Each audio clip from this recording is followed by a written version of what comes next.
You are now about to experience the Revive Effect. I'm your host, Matt Celestio, and if you want to learn to master your mind, get the body you want, and create the life you've always wanted to live, you are in the right place. At Revive, my mission is to create a better way of living for our generation by challenging the current ways we live every day. And in each episode, I bring you a radically different approach to fat loss, a fresh perspective on life, and a new way of living to help you get to where you truly want to be in life. So kick back and let's jump into it. Welcome to the Revive Effect.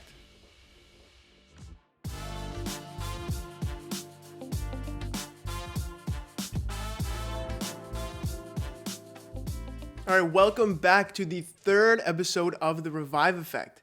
So to jump in today, I want to ask a question to start out. Do you follow diets?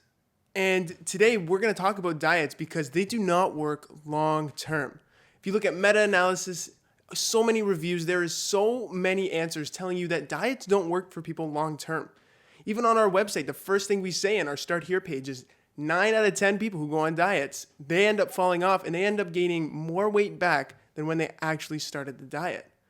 And I get why you think dieting is the way to go, right? Everybody and their mother, low carb this, keto this, paleo this. It's so normalized in our culture. And on top of this, everybody's talking about calories in, calories out. Everybody's talking about these calories. It's on nutrition labels. It's in restaurants. Why is everybody so focused on these things? And it's the culture that we've created. So I understand why you think following every health blog and every top fitness page who gives you the fastest way to get in shape, I get why you think you need to follow that. It's so normalized.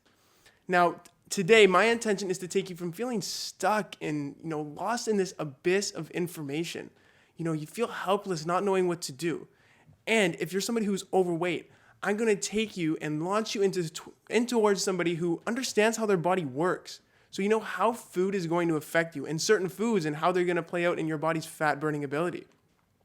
I'm going to let you know the most common mistakes that contribute to your weight gain and even kind of screw you up in the beginning stages of your fat loss journey. Then next, I'm going to let you in on one little secret and how one organ inside your body can either make or break your success when losing your fat. Yes, one organ. We call it the forgotten organ. And today, that's what the whole topic is about. So before we jump in, if you think dieting is the holy grail of fat loss, if you think it's the top dog, this is the thing you should be doing, let me ask you this. Is everyone that you know who went on a diet slim? Right? How come we don't go on one diet, the whole world just goes on one diet and we end the obesity epidemic? Why is it not that simple? And what are the people who don't go on diets but who are slim? What are they doing to stay slim? Why are they slim and you're not? What are they doing that maybe you don't know about or never even heard of? And how come, listen to this one. And if you're someone who's gone on a lot of diets, you're going to feel this one hits home for you. How come you can go on the same diet as your friend? You guys follow the exact same instructions that you were told to follow. You count the exact amount of calories you needed to count. You stayed on plan. You didn't deviate. You didn't have any bad choices.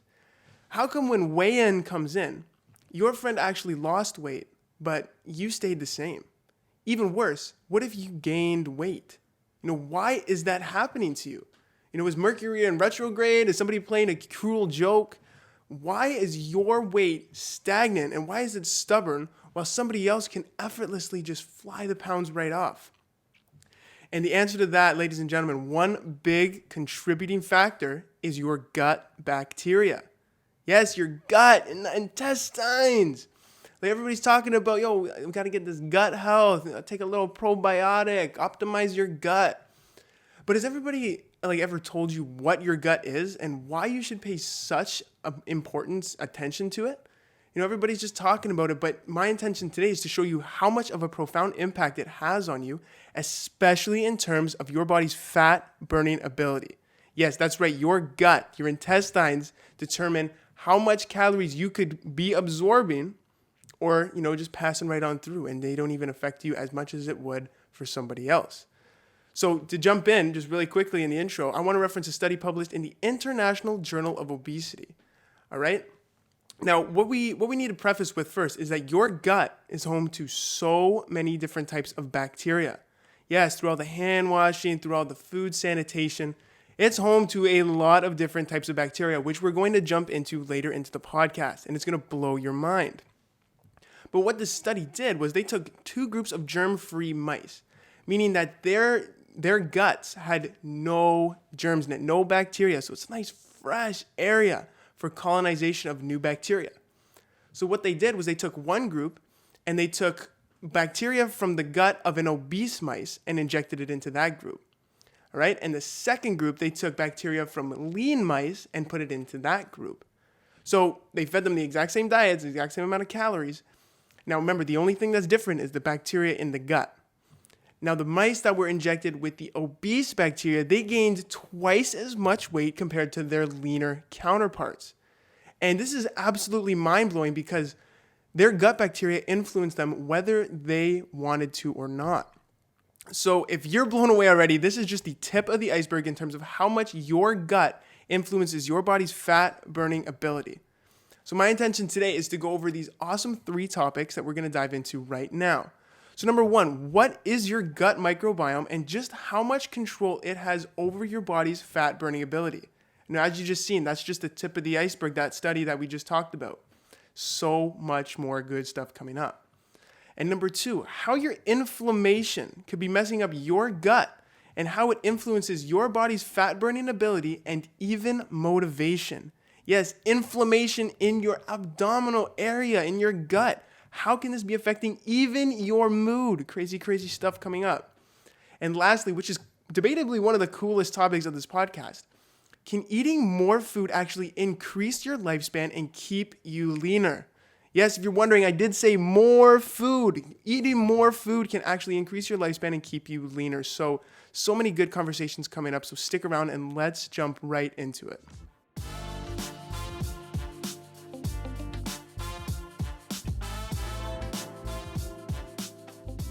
All right, so what is your gut microbiome and just how much control does it have over your body's fat burning ability? Yes, the simple organ down below. How is it affecting your fat? It's mind-blowing. So what we're going to start off with today is, what the heck is this microbiome, right? You might have had questions. Everybody's talking about it, but you're going to get a final concrete answer that gives you some clarity as to why you need to focus on this and why it can upgrade your health and body in ways that you've never seen before. So nobody tells you why it's important, why gut health is important. They're just saying, hey, buy my probiotic, you should be gold. But you're going to find out today how much influence it has not just on your fat, but your whole body. So first of all, what is your microbiome? And to answer that very simply, it's your gastrointestinal tract, your intestines, that gut feeling that you got down below. It is a makeup of your small and large intestines. So now, just to give you a little example about how diverse and how crazy this little thing is, we know that our genetics, there are 22,000 genetics that make us up. And we kind of all share the same 22,000, more or less. Now, your gut has 3.3 million different genes. All right, to put that into perspective, 22,000 genes that we all share, but our guts have 3.3 million different genes, not just the same redundant genes. They're non-redundant, meaning they're different. And on top of that, after all the hand washing, all the food sanitation and safety that we take day in and day out, your gut is home to trillions of cells of different bacteria. Now, I know it's a little gross. It might sound a little gross, but what you need to understand is that this is what makes us so unique. And this is what helps us kind of do our bodily processes and go through the digestion, right? These are the things that make up your colon. And, we usually just eat food, wait a couple hours, our body handles the fine print, and we just make our way to the bathroom. But in the middle of all that little middle process where that digestion is happening, that's your gut bacteria doing that work for you, giving you that nutrients and the calories you need to fuel your day. So again, a little gross, but again, this is such a dichotomous relationship, a synergistic relationship that you have with what I call your gut buddies. All right, so in terms of genes, all right, let's move on. In terms of genes, we are 99.9% similar. This is a study published in the National Institute of Health. More of a review, sorry. 99.9% similar in terms of genetic makeup. Okay, that's how we all are as humans. But in terms of microbiome, the paper stated that we are up to 80 to 90% different. Different. So that means almost nobody in the world has your unique microbiome makeup. And how does this happen? How are we so different in terms of microbiome makeup, but so similar in terms of genetics? And that's because your gut, like the study published or that we talked about in the beginning in the intro with the germ-free mice, and they had no bacteria down there. When you're born, you have a fresh slate, a nice clean microbiome, and your gut provides a new space for colonization for new bacteria every single minute that you are alive, right? It's the first place anything that enters your body goes, right? It doesn't go to your leg, it doesn't go to your finger. No, it goes to your gut. And we've all had different experiences. We've all lived in different communities. We've all interacted with so many different people. And this is what makes us so unique. And that's why we have so many different species of bacteria, so many different makeups down there. So if your mom or dad ever told you you're special, they weren't lying. They were not lying.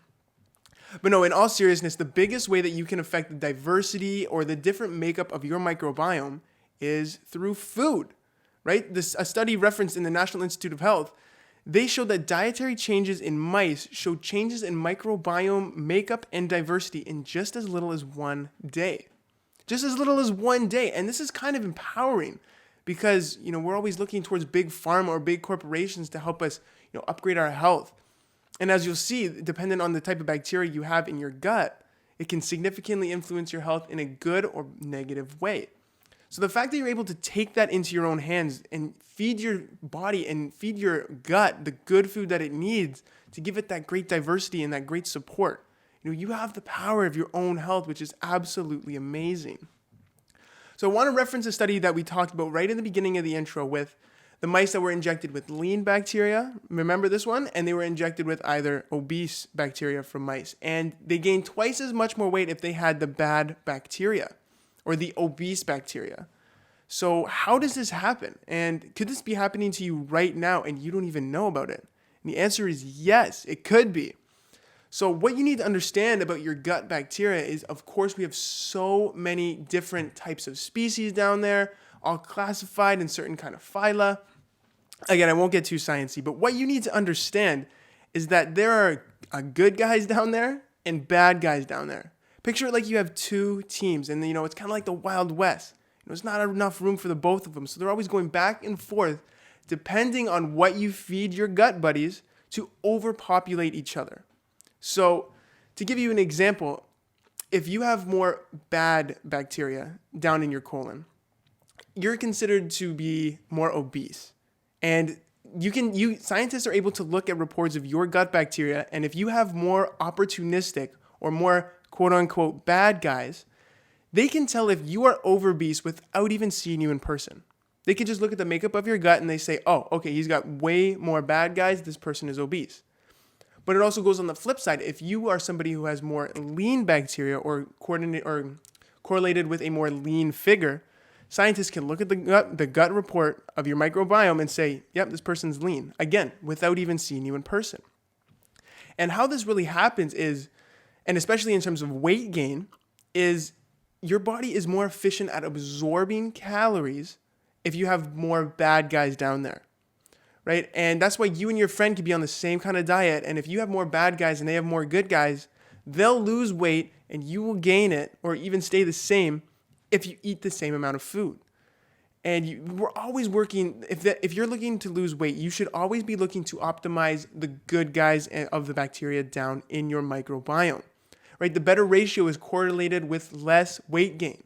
And if you're somebody who doesn't really know about these different kind of good guys and bad guys and how certain kind of foods affect it, you might be what we call a fat loss straggler. Somebody that doesn't know how to optimize their gut bacteria. They're just eating whatever foods, certain diets say, don't eat this, don't eat that. And they're blindly following these tactics, right? Us Revive Fat Loss Insiders are students who have taken the Revive effect. They know how to upgrade their microbiomes. They know what foods to avoid so that way they don't, get that population of bad bacteria up. They know how to eat foods that support the diversity of good bacteria so that way they can eat and enjoy a more variety of foods and still end up losing weight. or still end up keeping a lean figure. So just keep that in mind. Now, here's where it gets really crazy with your microbiome. So your gut, now get this, there's so many studies showing that your brain and your gut talk to each other. That's right, they talk. If your body, or if your brain had a best friend in the body, it would be the gut. And if your gut had a best friend in the body, it would be the brain. And they go back and forth all day long. They text like best friends, sending information back and forth to let people know in the body, how should we regulate our bodily processes? And the way they do this is because they're connected in your body through this thing called a vagus nerve. Now, don't get too intimidated by that sciencey terminology. Just picture it like a telephone wire that connects your gut's phone and your brain's phone together. And this is how they connect and they talk and they send messages. And it's so absolutely mind-blowingly cool. Oh my goodness. Anyways, I digress.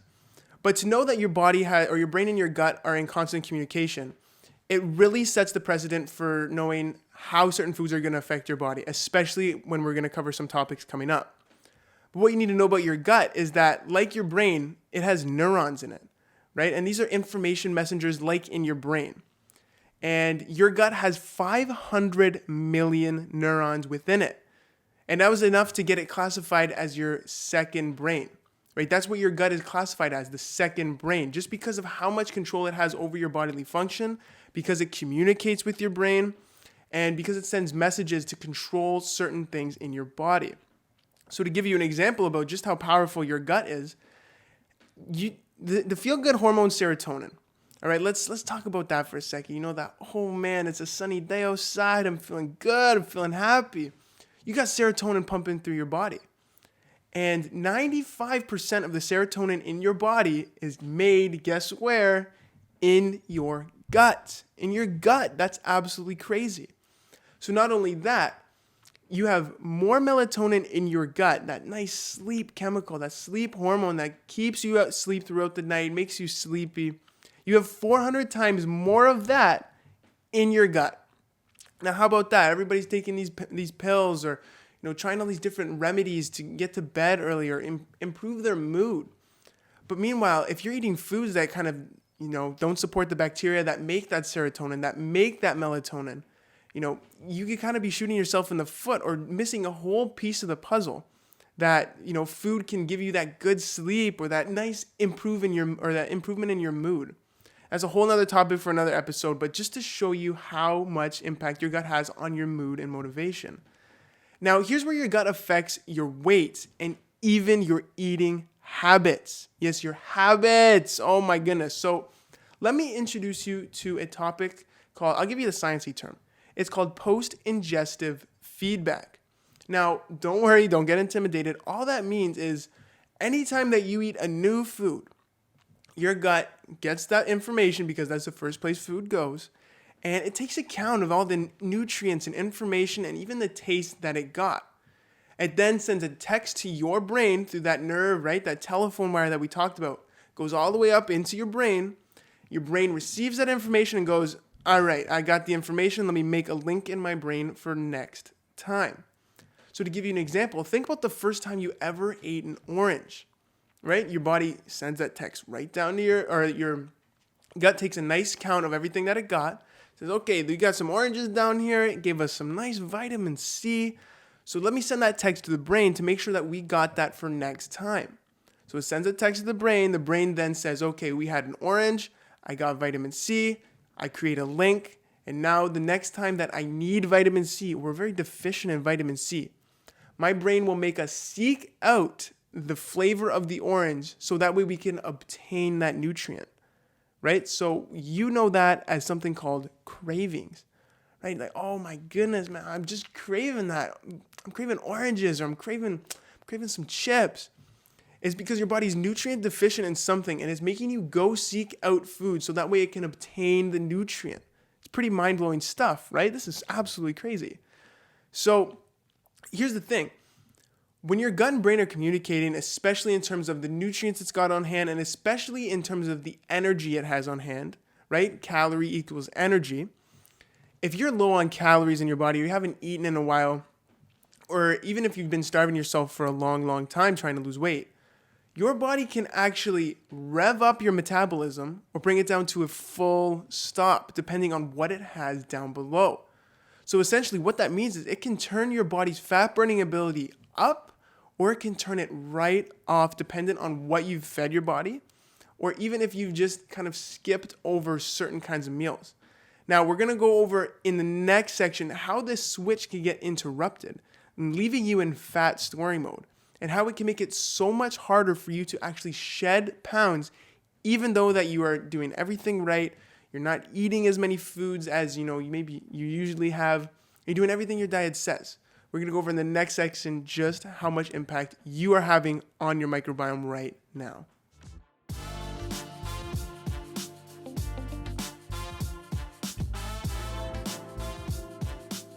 All right, one of the biggest things that mess up your body's fat burning ability and even your whole mood and your gut microbiome, it's inflammation, right? This is the hallmark of obesity, especially even if you're just carrying around a little excess weight around your abdominal area, right? But if you've been obese for a little bit or even overweight for a little bit, and you felt that puffy feeling in your neck, in your abdominal area, you might have painted inflammation as, the bad guy.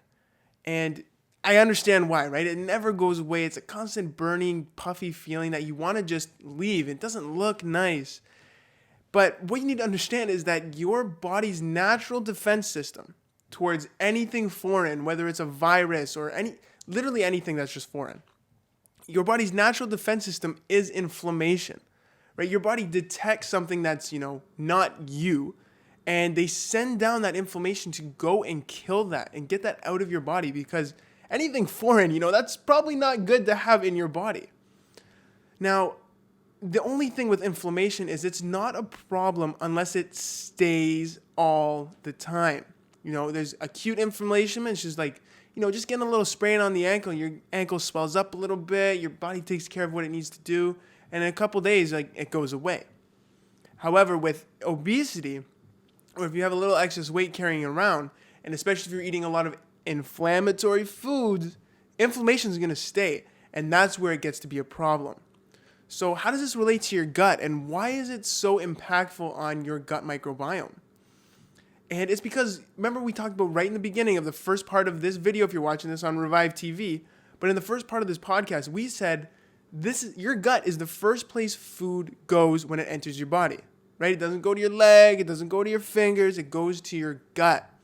So it only makes sense that your gut has the green light to trigger inflammation to say, whoa, we got some foreign stuff up in here. We need to get this out.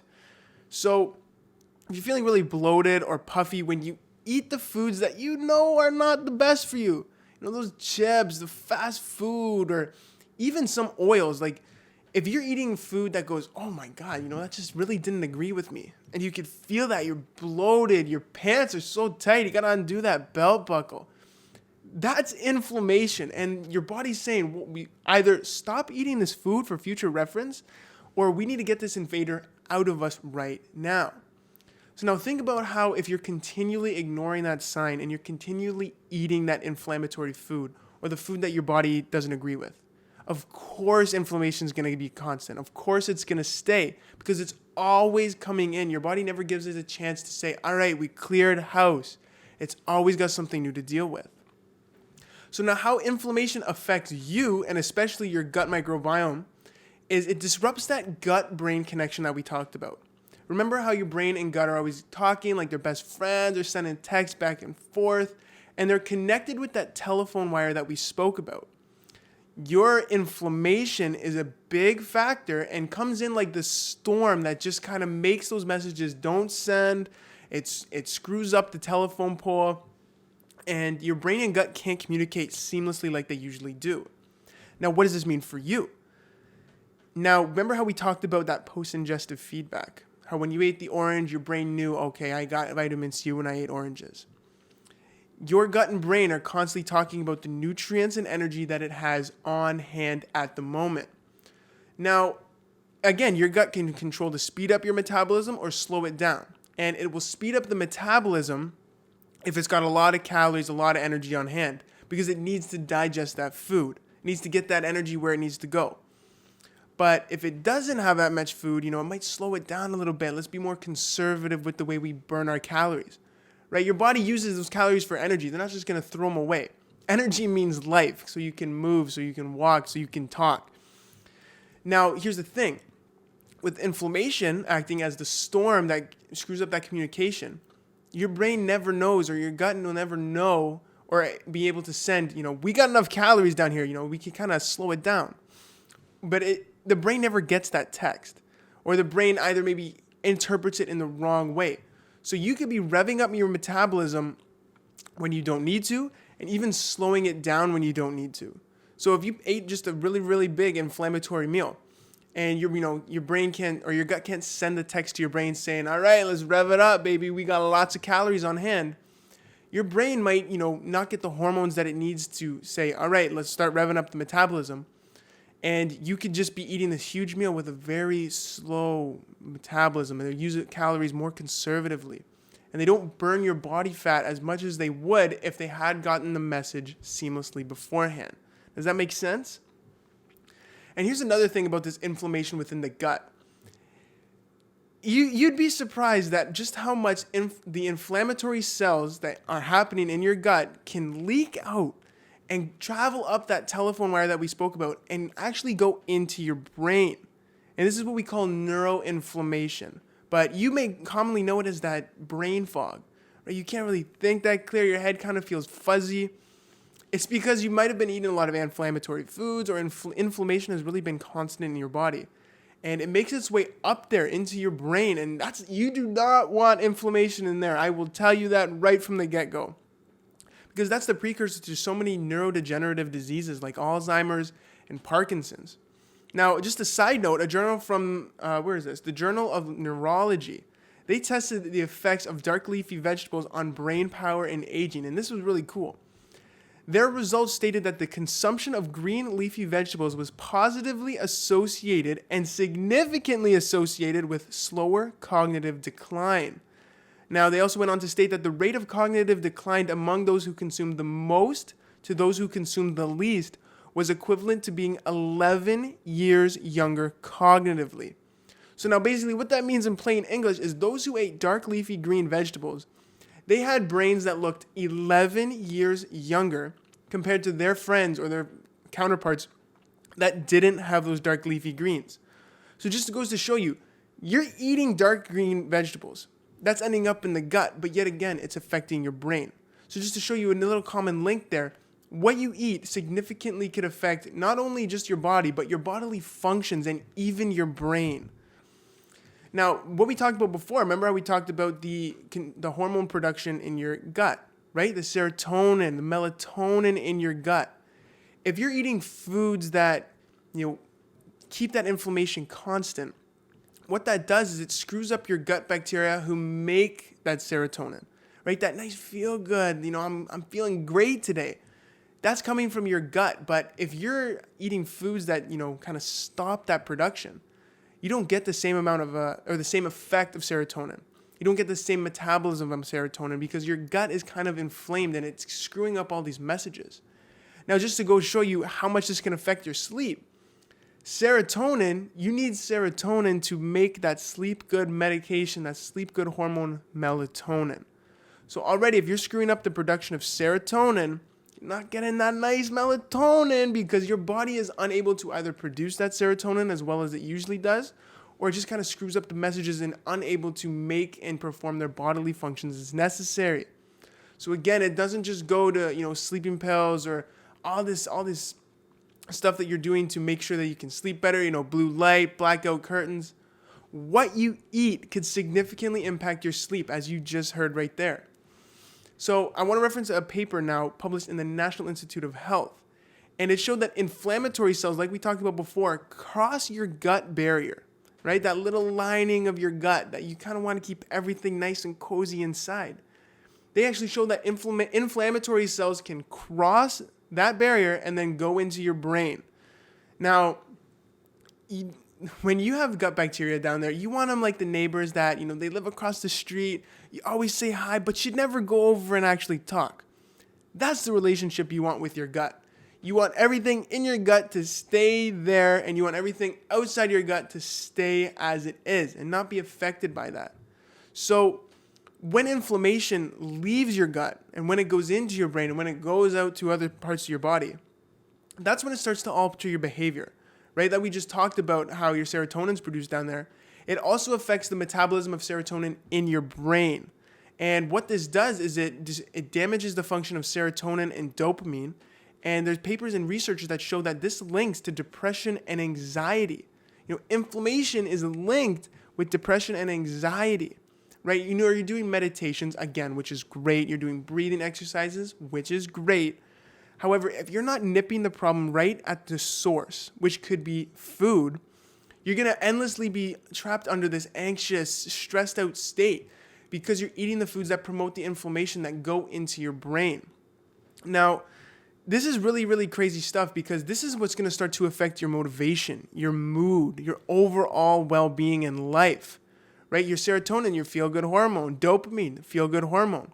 If you have inflammation in your brain kind of screwing up that connection, screwing up those feel-good hormones, what does this mean for your goals? What does this mean for your work, for your relationships? And how does it affect your sleep?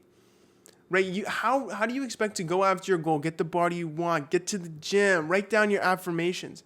How do you expect to do that when you're feeling so foggy in the head, you're feeling so low, anxious, a little bit sad overall?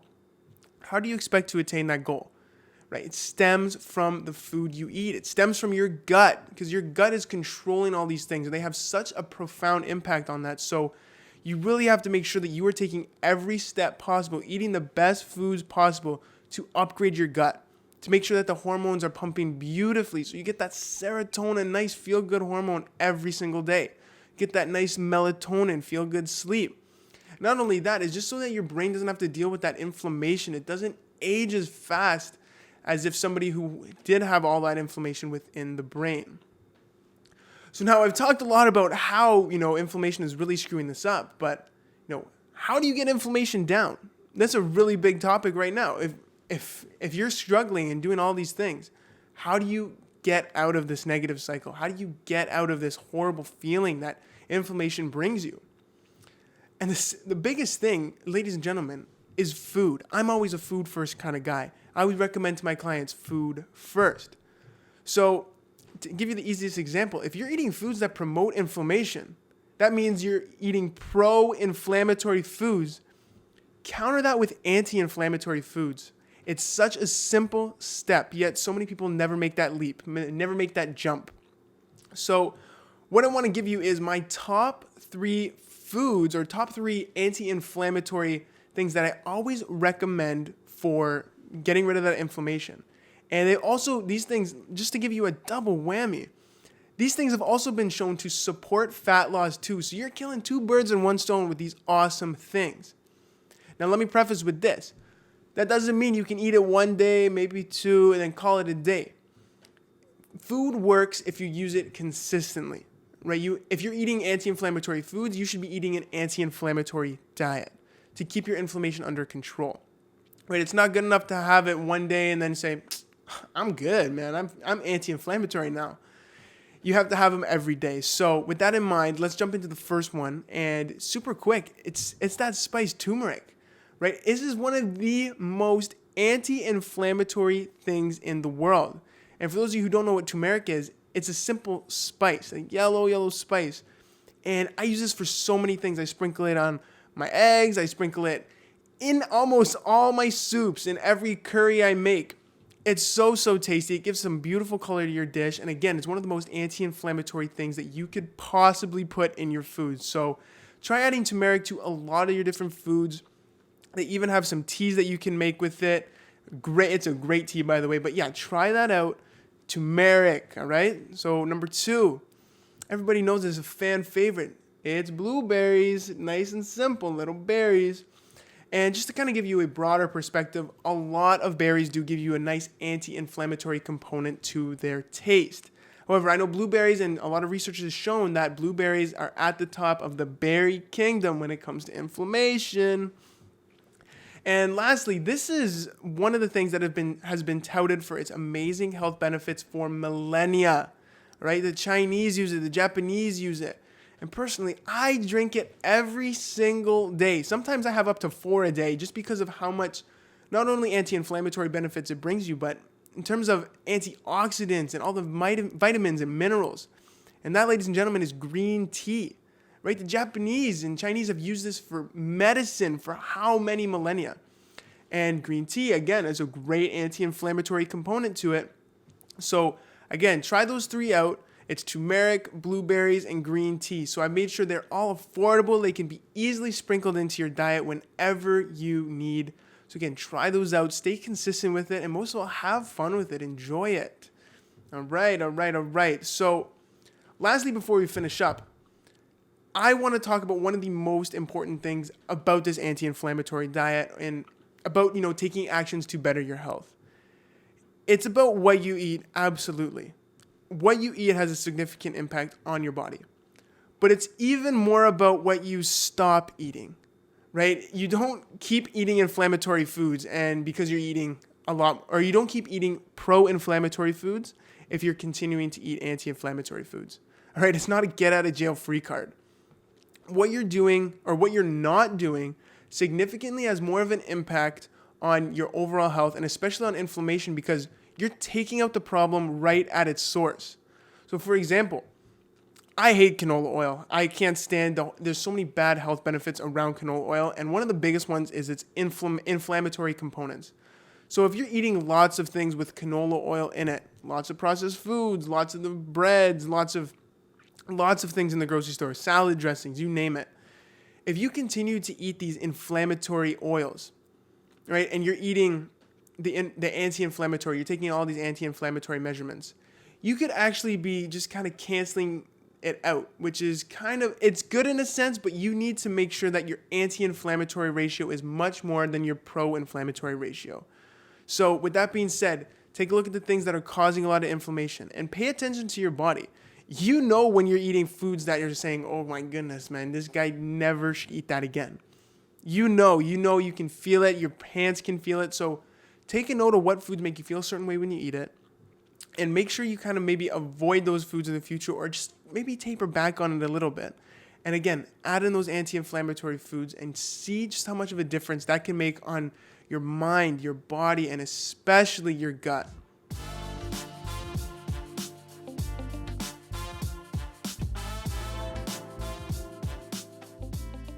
Can eating more foods actually increase your lifespan and make you leaner? Leaner! It's not every day you hear a personal trainer tell their clients, hey, you need to start eating more foods. But over in this next little bit of the podcast, or this part of the podcast, you're going to understand just how important the diversity of your gut bacteria is on your overall health and your weight, and how eating more food can actually contribute to all these great benefits. So, like we talked about in the beginning of the podcast, right, you have 2 groups of bacteria down there, right? You have the good guys and you have the bad guys. Now, again, that's a very overarching kind of statement to tell you what you have down there. But it's not just the 2 bacteria down there. You have so many different species down there. And especially I want to focus on the good guys right now. You have so many different species around that. So picture it like a rainforest down there, where you have so many different types of species. They all interact with each other. They all perform their own certain function within the rainforest, right? This is huge ecosystem that just thrives in terms of abundance and diversity. And we all have different amounts of bacteria and species down there because we've all experienced different things like we've talked about. We've all eaten different kind of foods. We've all lived in different parts of the world. We've been in different environments. We've worked in different places. Exercising can even change the diversity of your microbiome. And I've even heard some reports say that even a simple sneeze can change the makeup of your gut microbiome. And this is very powerful because you have the power to transform your microbiome in ways that you never thought imaginable. You have the power through the foods that you eat, through the places you go, through the things you do, through how much you exercise to upgrade your gut and receive all the amazing benefits that having so much more diversity of good bacteria can bring you.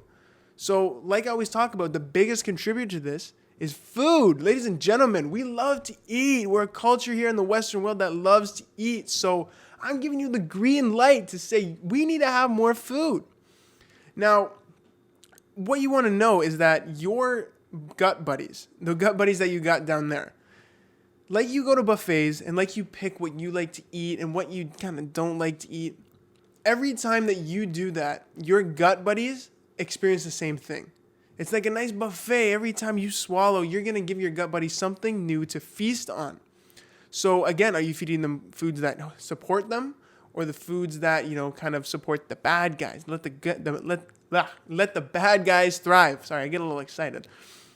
But what you need to understand is that more diverse bacteria, if you have a more diversity of bacteria in your body, you are in terms of better health. It's correlated with better health.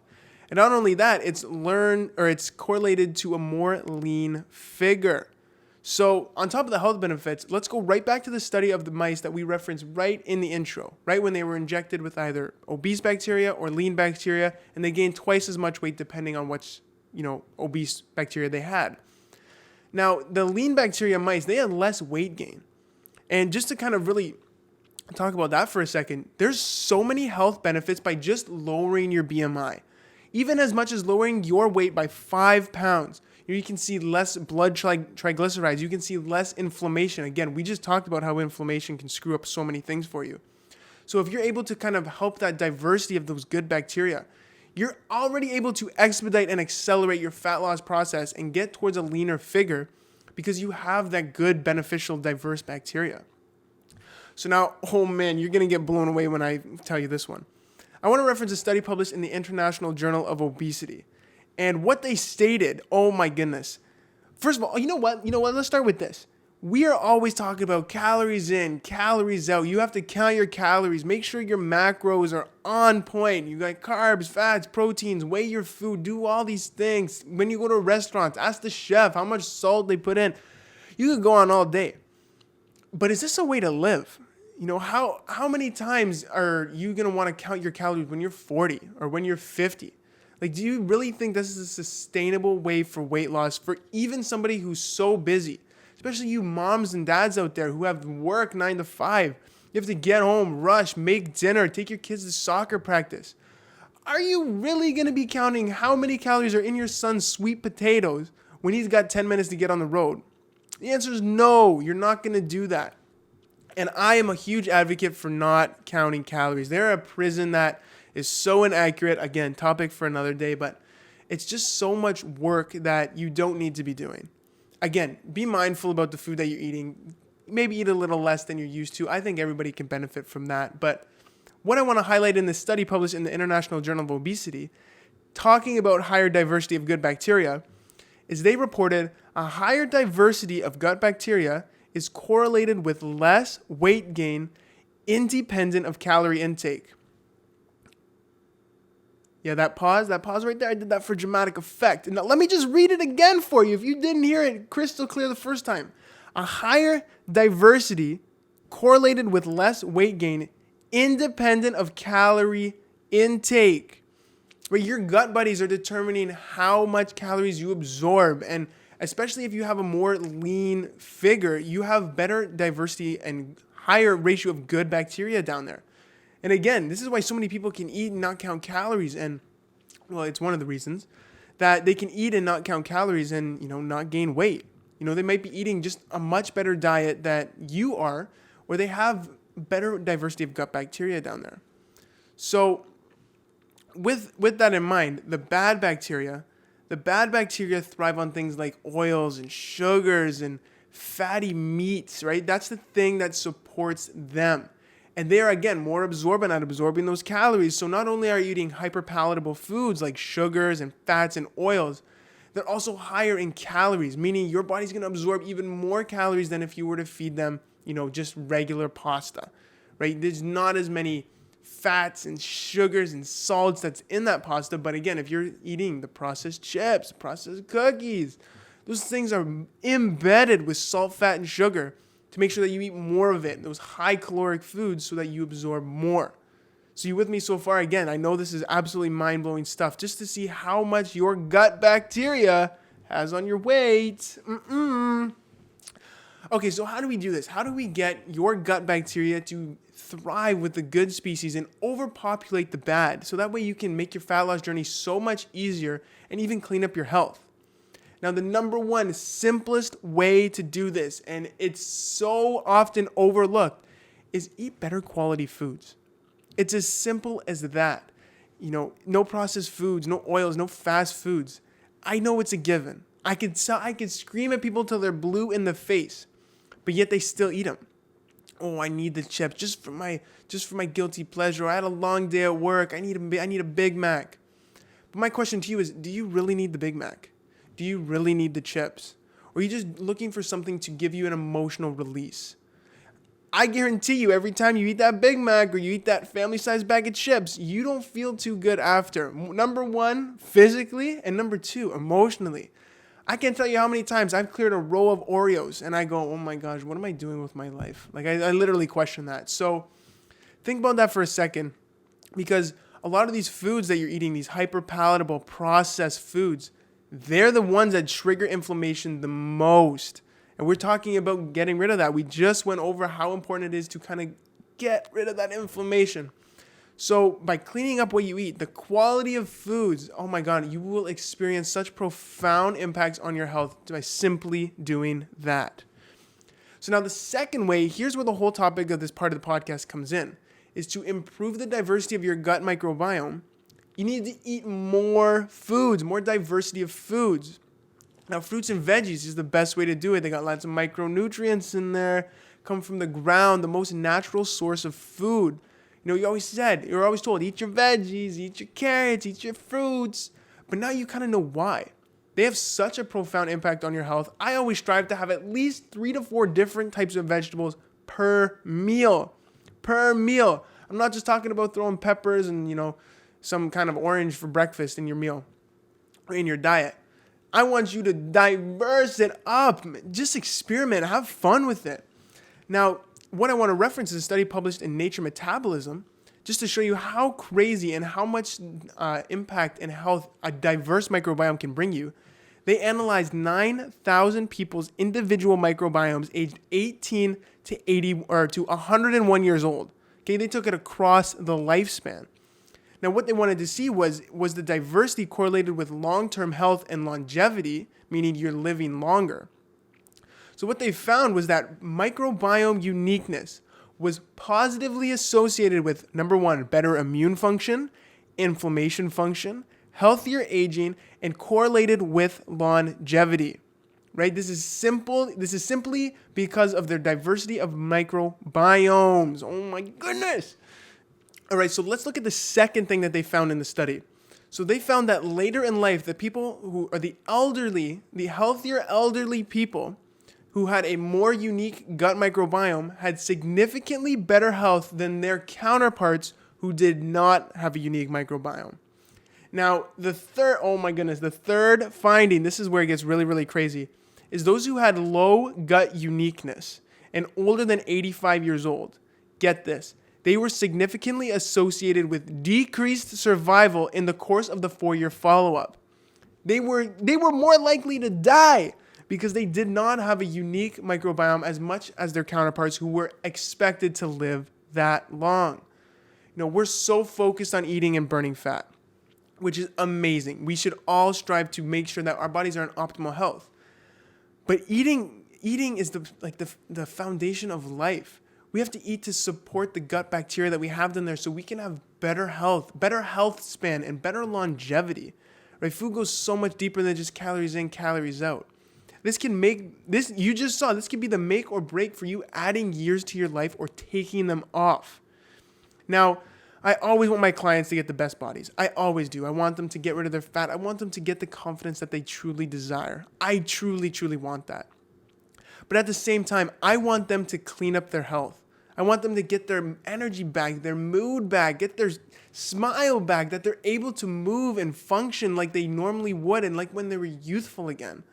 Now, sure, you can cut calories out and, do all these things so that way you look good. But always make sure that you are in good health for your family, for your friends, for your kids, to be able to take on your passion.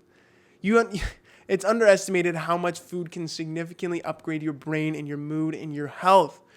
And when it does that, it does so many other things, and it spills over into so many other aspects of your life, from your relationships to your, oh my gosh, to your mood, to, again, your passions. Anyways, back to eating. Eating more foods helps you do this, helps you increase the diversity of your microbiome. Now, again, I'm not saying a bigger amount. That's not a green light to say, oh, we got buffets every night for dinner now. I'm saying a bigger diversity of foods. That way you kind of change up what you eat. And not only that, it's not so boring anymore. You always have something different to look forward to. So that's just a side note. But when you think about it in the grand scheme of things, we do not eat a very diverse diet. We have cereal for breakfast. We got a sandwich for lunch, pasta for dinner. Ladies and gentlemen, that's wheat 3 ways. We ate the same food all day long. We ate wheat. So how can we expect to increase diversity, increase our health and our lifespan and our bodies if we're not taking advantage of this beautiful diversity effect that we can get? Now, I'm fascinated by the Japanese culture, right? They live the longest, they have the least stress, and they have the slimmest figure compared to so many countries. And I'm always thinking, what are these people doing that we aren't? And why are we not being able to take advantage of the things the Japanese are? And one of the biggest things, and one of the biggest contributors that I believe to the Japanese amazing health that they have is their diet. So now, what I did for this podcast is I really dived in a little deep and compared their diet with our Western culture. So first of all, their meals are not supersized and huge portions like us in the Western world. We eat an insane amount of food here. That's a given. So I'm not really focused on that right now, but what I want to focus on is the variety of meals that they have. So just to give you an example, a typical Japanese dish, you always sit down for dinner with the family. A typical dinner would include things like rice, seaweed, soup, pickles, a protein source, a salad mixed with protein and veg, other steamed veggies, and then you have tea and sake to wash it down. Now compare that to a typical Western dinner. We got cauliflower, chicken, rice. So good. Not really. Look, if you're watching this on Revive TV, I'll put a contrast up with the pictures. Look at the stark difference that the Japanese meal that you're seeing on the left, it just does not even come close to the American dinner that you're seeing on the right.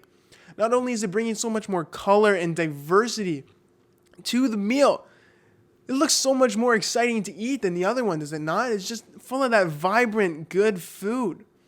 Now, when you look at these pictures, if you're watching this on the podcast or listening on the podcast, there's just a smorgasbord of things on the Japanese side. And on the American side, you got, again, the chicken, cauliflower, rice. It's all gray. It just does not look good. Oh my goodness. But anyways, when you have foods like this, and you see the Japanese dish compared to the Western dish, who do you think, whose microbiome is more diverse? And if you're going to say the American diet, think again, because it's definitely the Japanese diet. They have so many different diversities of food, always at every single meal. Now, let's relate this back to the study where we talked about how a higher diversity is related to less weight gain independent of calorie intake. Even in the mice study, the mice who had the lean bacteria had the more diverse bacteria. They always resorted back to less weight gain, more lean figure, better health. Now, what do you think you will do, or what do you think your body will do if you eat like the Japanese, or if you eat like you continue to eat with the American diet, the green beans, steak, potatoes? It's a very simplistic diet. So just to recap real quick, diverse gut bacteria means better health and more lean figure. So now let's dive in a little deeper. Let's look at the lifespan now with the USA and Japan. Oh my goodness. You're about to get your mind blown. The Japanese average lifespan is 85 years in 2020. And that number went up from before. The USA's lifespan is 77 years and actually went down for the first time in history. Now, we have a full 8-year difference, a full 8 years less on this planet just based on where you live in this world. Dude, what's going on there? I get there's so many other factors like walking and stress and being sedentary. we're very stressed in this state of the world. We're very sedentary in the state of the world. Again, really big, important factors. But I believe diet is the number one of the biggest parts of health and your weight. And what I want to talk about now is a paper that came out of the Food Industry Center at University of Minnesota. All right, they showed Americans, 32% of Americans have a BMI, a body mass index, meaning obese. Over 30, they have 32% of their nation obese. Now, this paper was 2006, so that number is actually 37% right now. So it went up. Now, just to give you a perspective, that's enough obese Americans that would populate Canada just over 3 times. And I'm just saying, it's obese, by the way. I'm not knocking overweight. I'm saying obese. Now, in the study, they compared it to Japanese people. So do you know how many Japanese people have a BMI over 30, which is considered obese?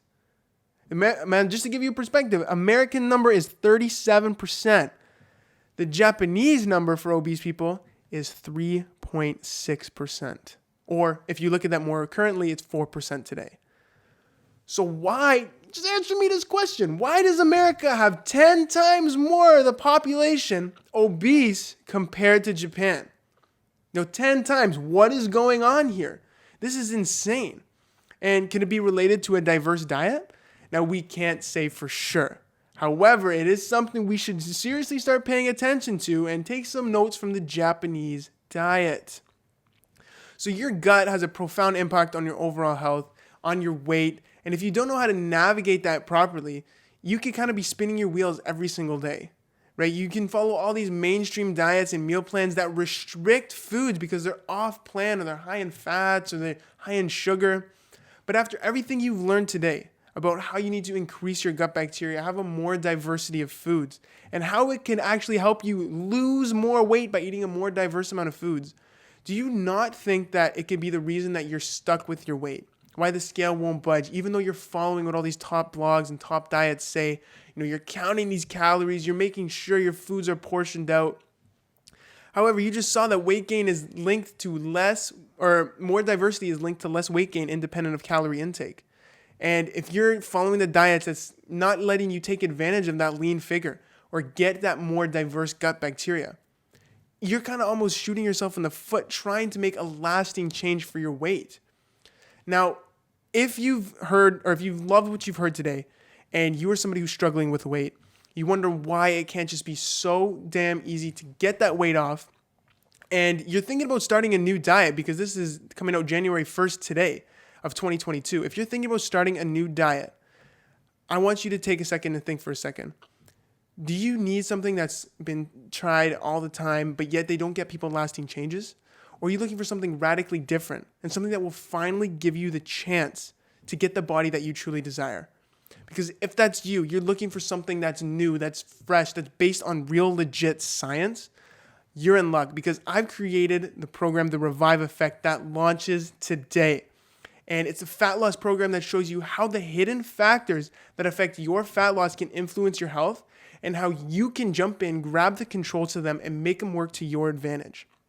So this program is entirely video-based. It's at your own pace. It's totally private, and you can do it all on your own, where you learn how to upgrade almost every area of your life that affects your fat loss. Talk about sleep and stress, habit reversal, again, based on habit psychology. We dive in so much deeper than we did today on food, so that way you know how food affects you, how you can impact your body. And most importantly, you and I dive deep so much more into gut health than we did today to give you such a deep understanding about how to upgrade your gut microbiome and get the body and life and health that you truly love and want and enjoy. Now look, I'm so tired of seeing people struggle because they diet and the weight loss industry fails them every single day, even though they try and do them everything right. But let me tell you this. The weight loss industry is currently valued at $255 billion. Yet, why is there enough obese people to populate Canada, Poland, Argentina, Australia, and the entire United Kingdom? Why are diets setting you up for failure from day one? Diets set you up for failure so much that if you took 4 friends, starting right now this New Year's, if you took 4 of your friends, all went on the same diet, one of you is guaranteed to gain back more weight than when you started. Not only that, if we take 10 people this year, for every 10 people this year that go on a diet, 9 of them are going to gain back the weight that they freaking lost at the beginning. And that's frustrating. It's not only frustrating for me because, that's what I do, but I can't even imagine the physical and mental toll that would take on your body when you see that it didn't work. You're back to where you started. So what are these people in the weight loss industry, what are they not telling you? And why are they keeping you a money printer to keep them coming back to their bogus weight loss plans and fat loss burners and pills and all this stupid BS that they throw your way? And the answer to that is there's so many other influential factors at play that go into creating a body and life that you truly love and that you truly enjoy. And it goes so much deeper than hours cardio sessions and counting calories.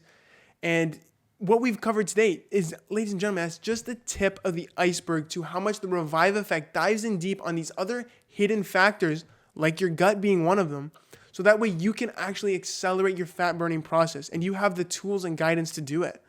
So if you're somebody who's feeling so stuck, you're low in motivation, you're tired all the time, and you feel kind of unhealthy, you could be a fat loss straggler. And as somebody who doesn't know how to navigate the weight loss journey that they're on, they might be making common mistakes that, they think is the right way because that's what the Instagram people are saying. But I want to take you to somebody who's a fat loss insider, a Revive fat loss insider, somebody who's taken the Revive Effect, like lots of our students. They know how to succeed in every area that affects your fat loss. And they know how to address the areas that people don't really tell you about. So they know how to master their self-sabotaging behaviors, right? They're in control of their habits, and they know how to upgrade their sleep, and they know how to burn fat while they sleep, all through food and through taking all the necessary steps that the Revive Effect takes you through. So just to give you a whole bird's eye view, the Revive Effect takes into account every aspect of your life, aspects that you never would have thought impacted your weight so greatly. And with your gut health, again, just being the tip of the iceberg today, there's so many more that we cover in the program. And what the Revive Effect does is it arms you with the tools so that way you're able to deeply tune in and master your body. So that way you don't just attain the body that you want. You end up creating the life that you've always wanted to live. So if you're ready to make that change, if you're ready to take control of your health and get the body that you finally want, and if you've stayed around this long into the podcast and you're still listening to this right now, the Revive Effect is designed for you. This is your sign to take hold, take that leap of faith and take the chance that what if it goes well this time? What if you actually get the body you want this time? I've left the link in the program notes wherever you are listening to this right now. So go ahead, click that link, go over to the Revive Effect page on our website, and you're going to see everything that you get included in the program. It's going to give you all the answers to the questions that you have right now currently about the program. It's going to tell you what's included, how it works, what it's all about. And if you want any more clarification, you want anything about the Revive Effect, and you want to know if it's for you, send us a DM, send us a message on Instagram or Facebook, even email us. I'll answer you personally. But if you want to just do it and start accelerating your fat loss journey today, click that link below or visit our website at www.rviveofficial/TRE. That's reviveofficial/TRE. So go ahead, give a look over to our website. And again, get the body and life that you truly love and enjoy. This is your time to shine. This is your time to take hold of what you truly want most in life. And I'm so grateful that you tuned into the podcast today. And hopefully I gave you a little bit more clarity about how much your gut impacts your health and your weight. And hopefully you know how to start, kind of going after the body you want and upgrading your microbiome. So again, click that link below, have a look over to our website and see all the latest and greatest things that can help you upgrade your life and join the Revive Effect today. Again, thanks for listening. All right. Thank you so much for listening. I'm so glad you stuck around to the end, and I'm so grateful that you took the opportunity and your time to spend it here with me at the Revive Effect. So if you like what you heard today, please, I ask that you share this podcast with somebody who needs to hear the information, or even if you did like it, please subscribe, give us a like, give us a comment, even email us and tell us what you liked about the podcast. We appreciate you so much for tuning in. And if you like what you heard today, again, Don't be afraid to visit our website, RVIVE Official, reviveofficial.ca, to learn more and keep up with all the latest and greatest things that we are doing today. If you are someone who is feeling insecure, they're unhappy, unhealthy, and stuck in fear, I've created the Revive Effect and my company Revive in order to transform you into somebody who is the fitter, healthier, happier you, who is more confident than they've ever been in their entire lives, and who is driven and hungry for growth every day and actually wakes up energized and happy.